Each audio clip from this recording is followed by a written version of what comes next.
HUD individual that he hired. And what he's recently done is that he's cut a Biden-Obama era rule for the affirmative furthering fair housing. And what it did was that it made sure that they were documenting and proving that they were being active in their non-discrimination. So it's a concept that goes back to being, I'm actively not racist. And what that means is, for those who don't know, because I know there's people out there, what do you mean actively not racist? Doesn't mean anything for someone not to be racist. That's good, that's great, but you have to be active in your non-racism. And to break it down, let's say during slavery, there were people out there who were like, hey, I don't agree with slavery, okay? But that in and of itself didn't stop slavery from happening, right? It didn't stop anything. You just saying, you being passively non-racist, well, I don't believe in slavery, I think it's horrible, but you not advocating on behalf of freeing these people, right? Not going down the route of being an abolitionist, not doing action to this belief of you not being racist, without that is meaningless. That's what that means. So with the Fair Housing Act, that's great that we have it there. But obviously, if there's nothing on the books to make sure that these government state entities are exactly doing that and being fair in their application processes and their loan ventures, right? If there's nothing there, then we already know what people are gonna go to. They're gonna go to what they know. And what this country knows is anti-black racism. That is one thing this country knows and does very well. He's out of line, but he's right. So having this individual, this goofy Scott Turner, remove that rule goes to show you where this administration is. Now, unbeknownst to me, this was a rule that Trump removed during his first term. I didn't even know that. I was like, that's crazy. But now they have their token Negro, you know, their Sambo, to do their bidding for them. And I just want to say that this is going to compound. We see this when it comes to immigration, right? Trump, if you guys don't know, what Trump did was expedite the white South Africans, whatever, the white South Africans to come here to the United States for citizenship. That's what he did. He expedited them. From my understanding, I believe there was no African countries that were on the list. And what this has to deal with is what Trump is very much for, is what his cabinet is very much for. Whether or not they can play ignorant or, you know, plausible deniability, this is their agenda. And what they have a fear of is what they deem the browning of America. So what they are doing their hardest to make sure that doesn't happen, to make sure they say a majority. And we see this in a multitude of areas. Now, when it comes to black people, as I said, when it comes to political extinction, which I've been 100% accurate on, we now have a choice. We're either going to have to group and build, or we scatter and dissolve. Damn. Those are only two choices. Because these next 4 years, I would argue, is going to be very rough. And what people need to understand, that when it comes to reparations, when it comes to anything, that has to deal with your power. And if you have no power, it's not gonna happen. You're always gonna be at the mercy of another group, no matter who that is. Say the white majority is no longer there. Now it becomes the Hispanic majority. Now you're gonna be at the mercy of the Hispanic population. Say they're no longer there. Now let's say they import a whole bunch of Asian. Asian takes over, just like China's taking over Africa. Say that happens. Now you're gonna be at the mercy of them. What you have to understand is that there has to be power behind that ass, okay? People talking about hashtag cut the check. There's nothing behind that. It's literally a meme right now. This is something that I've tried to tell people is like, hey, you've got to know the game of politics just as well you know the game of NFL, NBA, rap, all of that, okay? That is what you have to be educated in. There is no other avenue to take that will benefit the collective, that will benefit the group, the empowerment. Because what they're aiming to do when they talk about make America great again right now, this administration, they talking about, pre-1960s. That's what they talking about. We can see this right now because how he views this is that he's doing, hey, the suburbs a benefit. Because what they want to do is obviously they want to redline. They've been doing that. They want to make sure certain communities, right? Certain communities, you can never have a community that's too white in this country.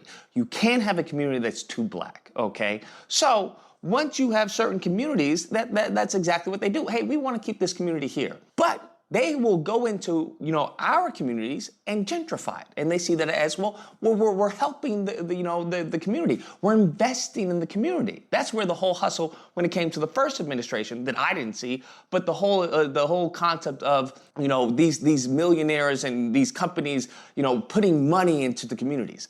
What that translates into is gentrification. What that translates into is that your grandma, your father, your auntie, uncle, they're no longer in that neighborhood. That's what that translates to. What that translates to is the neighborhood, instead of helping the people in the neighborhood, you kick the people out and you bring your people and you create a different neighborhood, a different community for different types of people. Damn. That's what that has to deal with. So that's been the hustle from day one. And now they're just being a little more overt and blatant with it. So this is just, it should be a wake-up call. It should be a genuine wake-up call that, hey, you got to get your act together. Because these next 4 years, bro, I don't even know we have next 4 years. But they move in a different direction. Anyways, guys, that's the video. Let me know what you guys think. Whether or not you believe Lucas. So y'all heard him. That's Amazing Lucas. Go check him out. He has great content. And, it doesn't get any plainer than that. I don't know what people are actually thinking, and our people. I don't know what you're actually thinking, but at the end of the day, this is not good. And there has never, ever been a chance for it to be good for us. The agenda has always been the same, regardless of who has been or will be ever put in office. And I know a lot of you guys are going to say, well, we tried to tell y'all he was a aces and all this other kind of stuff. Guys, it does not matter. It does not matter at the end of the day, because something that most other groups, in fact, I'm going to say all other groups have, that we do not have, and we understand why.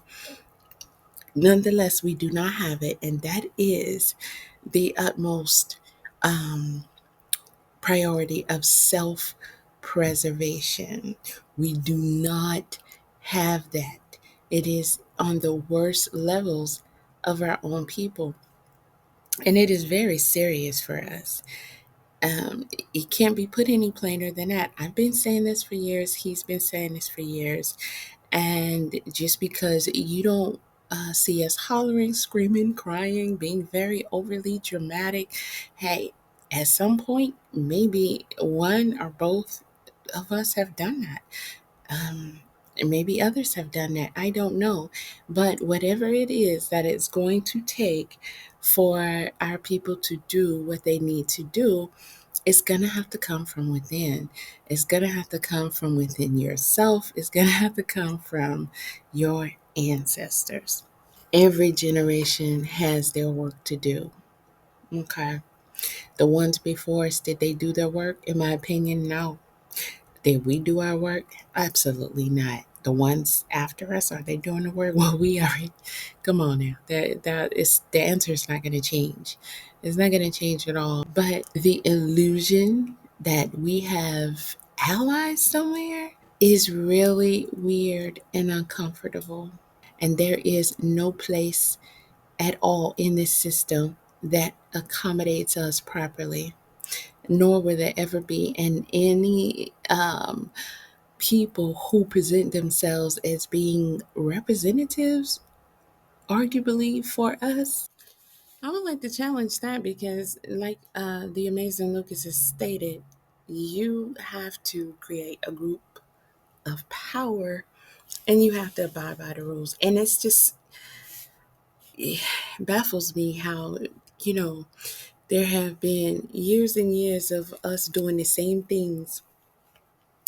And, even though seemingly there have been some sorts of results coming from, like, say, protesting, things like that, it kind of bothers me, because then you have the illusion that, you have implemented more powers than you really, really have. At the end of the day, when you do have these talks, like, say, reparations and things like that, guys, it, again, like he said, it's just talk. We have been sinking further and further on a decline, and we have not been putting in the work and the research that it is required in order to obtain something much higher. You know, there's a lot of reasons as to why. Sure, we could come off the top of our head with a lot of them. However, we need to be fully educated. We really need to be fully educated. And I think people need to spend more time on going over their history. They're going over the truths, really keeping it afresh. I say this all the time. I think it's very important to keep it fresh. All the things that not only have happened to us, but the things that are continuously happening to us. And as Lucas has stated here, these are things that are happening to us, okay? And if you are one of us, it doesn't matter what kind of stance you feel like you want to take on the matter, because your opposing parties are never going to look at you and be like, yes, you are one of us, and yes, you are on our team. You may be useful right now, let's say like this what did he call the guy? Sambo, which would be the correct way to generalize someone who is working against their people for the opposite parties instead of an Uncle Tom. Because if you guys knew anything about Uncle Tom's cabin, then you would understand that when you call people a Uncle Tom, you are offending Uncle Tom, because you're incorrectly labeling them. So him calling him a Sambo would be correct in what he is trying to convey about the guy. Now, there are plenty of those, have always been, and will always be. Now, what there needs to be is plenty enough of us who are not only capable of, but willing to, and who do not only get together, but put in the necessary work, so that we can not only make changes for ourselves that we have not only not seen in recent history, distant history, but before. But you have to be able to look past just yourself, because what we seemingly are failing to look at is that our future bloodlines are at stake, and they will be very destitute in ways that I don't really think we're capable of imagining, if we don't really do what is required of us. If you go to YouTube or anywhere to even purchase materials and get Dr. Frances Cress Welsing's work, her ISIS papers, go listen to her lectures. All it takes is your time and attention. You can put it on other things that at the end of the day is not going to do any. Like, you guys spend a lot of time on these channels breaking down this beef with Kendrick and Drake. Okay, cool, cute, entertaining, whatever. But, the guy is saying that dude is a PDF file. And it didn't take me long to research the situation to say, but he is a PDF file. So the whole world is screaming, boy, is a PDF file. But ain't nobody doing nothing about it. To me, that is a sickness all in its own category. Like, what are we doing here? Your people are posting their children dancing to it and all this other kind of stuff. I really don't think a lot of people care. I don't think a lot of people care, but I also think that some people are just oblivious. Like, you're just kind of stuck in this cycle, and you need to come up out of it. All right. You need to come up out of it. You need to stop having arguments in the comment sections with people about, oh, your political parties. You can't stand them. You don't like them. They did this. They doing that. We see what they doing. We know what they doing. If you are familiar with Dr. Frances Cress Welsing's work, she makes it plain, baby. And this is backed. This is go check her out. Go check her out. She was a scholar. She was a well decorated and certified scholar, and she debated with the best of them, which, in my opinion, she is the best. All right. And her word cannot be denied. And this woman is giving you the code. That's what the ISIS papers is. That's what the ISIS papers is. And her information, her foundings, that will always be applicable. It would never, ever, ever not be the situation. And she herself will tell you that. No matter what you are doing in your time here on this earth, you must always remember and keep it forefront in your mind that they have a goal, and their goal will never change. There is some supreme advantages that these people have over us, and that is the ability to, at the end of the day, keep focused on their goals, regardless of what it appears to be, looks like, feels like to you. They will always keep focused on their goals. While you inviting them to cookouts and everything like that, they are focused on their goals. And if you don't get focused, baby, you haven't seen anything yet. Anything yet. I'm not sure what it is that a lot of our people are telling themselves to make things seem like it's going to be okay. But whatever it is that you are pacifying yourself with, you are so very wrong. You are so very wrong. And, we have groups.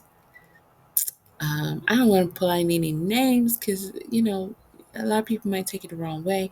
But just to say, we do have certain groups amongst our communities out here that independently, they may be doing some great things. However, that does not even come close to being able to assist us in the fashion that we needed to be assisted in. So, while we're out here, we're uneducated about ourselves and our enemies and the attacks against us and the agendas against us and what we need to be doing. We are separated a lot. We categorize ourselves a lot. We put ourselves in these categories, and I can see the necessity in some of that sometimes because somebody got to go off and do something, but that something will never ever be able to amount up to what it is that we truly need. And what we need is something that they have spent a lot of time, a lot of research, a lot of money, a lot of effort, and made a lot of sacrifices into making sure that that was very much implemented into us. They have done, they have gone above and beyond, generations and generations back, to ensure that we would never be able to be successful. And they have kept things in measure for all time and always will. That is not something that will ever, ever, ever, ever, ever change. It will never change. And really quickly, I remember the seeing something about that. I forgot his name, but it was Officer somebody, the young man who had cancer, and he was honorably, I believe, deputized by a lot of different places. And then Trump had a man. I didn't see the whole ceremony. I'm not sure what the event was itself, but he made him an honorary Secret Service man. And I know that he was going viral on TikTok and everything because he is quite the character. So, definitely nothing against him and his situation, but a lot of people were saying, oh, he's using him as a tool. And the Democrats didn't want to stand up and clap and everything like that. And, people were very critical of that. They had a lot of criticism for them for that. And I understand it. I understand it because at the end of the day, this young man had 13 brain surgeries and things like that. And I believe he was like 12 or 13 years old. And it's incredible story if you guys have not heard it. And I think he was saying that each time he has a surgery, his personality changes. So when I saw around when this happened, he was. It seemed like he was he seemed like he was. He said it himself, 50 years old, in a 13-year-old body. So, his story is truly amazing, truly amazing. So I understand why people feel like, they all should have stood, gave him the applause. And I do say the same thing.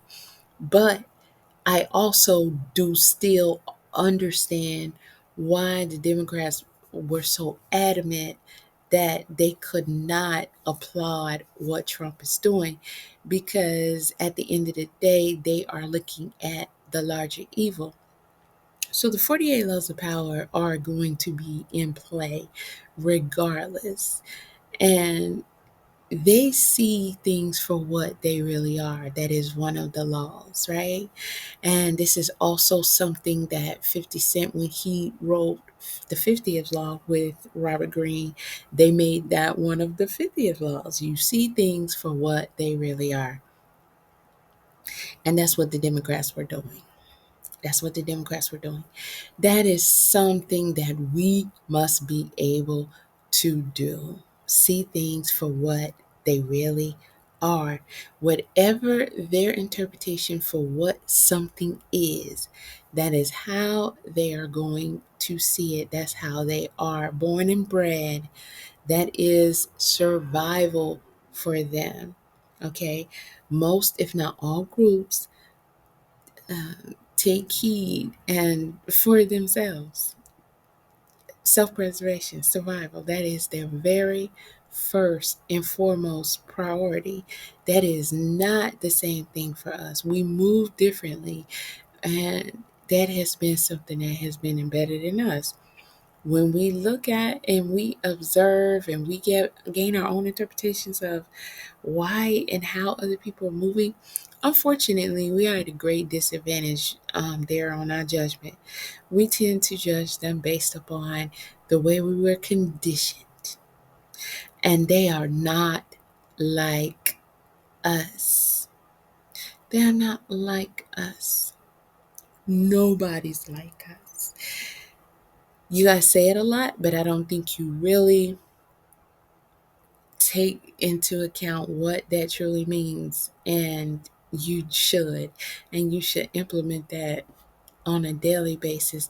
And there's a lot of changes that need to be made within us if we're ever going to be able to survive. You can have all these fantasies about who you're supposed to be.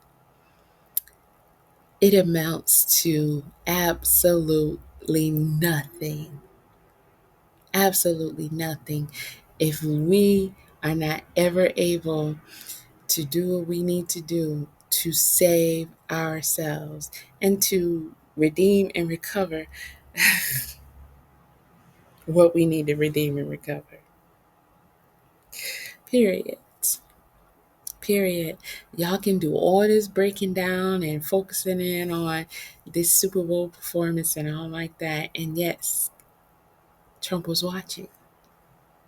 And he was watching, as Kendrick said, 40 acres and a mule. This is bigger than the music, but you're focusing on the music. I can tell you what all of them are not focusing on. I can tell you what Trump was not focusing. He wasn't focusing on. Like, he don't even understand their music. He like, okay, yeah. And, he probably have all kind of, he doesn't associate with that. That I don't think he listen to that kind of music, y'all. So what he would focus on is words like that. Words like that. And I can pretty much guarantee you that 9 times out of 10 in his head, he's saying, this is a very significant and profound statement, a very political statement, a very revolutionary type statement. But what are we at risk of? Psh, nothing. Because what are they going to do? Psh, nothing. But it's enough for y'all that he even said it. And they know this because they bred you to be this way. Think about that. You were bred and trained, branded, conditioned to be a certain way for generations to come. For generations to come. There's a lot of us, and I'm saying us for sure, because we can say, oh my, I'm like this because my mom, my dad, um they're like that because of their mom, their dad. And why were they like that? Oh, their mom, their dad, right? I mean, of course, other people too, but at the end of the day, it starts within your immediate childhood, where how you grew up, your parents, how you were raised, what kind of parenting you got, treatment, love, and affection, all of that. Why? Where did it start? It started with the people who had their hands on our originals, how they treated them and how they conditioned them and how they treated their offspring, and so on and so forth. That's where all this came from. As we are like this because that's how they wanted us to be. Why? Because of what? Self preservation. They wanted to ensure that. And it's working out fine for them. And if you guys think for a second, while you're inviting people to the cookouts and all, that these people will ever deviate from these life saving, life preserving models, then, you're just showing that the way you were bred, the way you were raised and taught was more than effective. More than effective. People say the Willie Lynch letters, oh, those are false. How are they fake? How they fake? You got more faith that the Bible is real than you do in them Willie Lynch letters. Well, I'm not sitting here trying to say Bible is fake. I ain't gonna debate y'all on that. But what I will debate your ass on is them Willie Lynch letters being 1 billion%, if not more, accurate. Every line, absolutely 100% applies. If that ain't gospel, I don't know what is. Before I pick up a Bible, I read the Willie Lynch letters. Every day, all day. And then I'll read the ISIS papers every day, all day. And then I will research and keep reminding myself of everything that was done to us and everything that was taken from us. And I would also continue to research to follow the trails of all of the things that they have in that they've implemented that are active now, that continues that cycle. Our ignorance and our lack of doing anything for ourselves is everything that they banking on.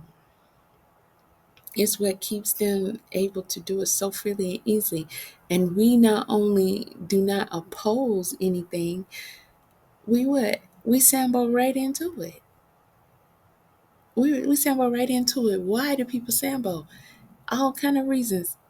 For the most part, I guess they feel like this temporary while on earth reward is worth it, it's best. And at the end of the day, they're gonna treat you all the same. You're gonna end up all the same. You're just a pawn being used. You're a pawn being used. But as wonderful and strong and great and beautiful and everything that, a lot of us like to feel like and think and say that we are, would you like to see yourself go extinct?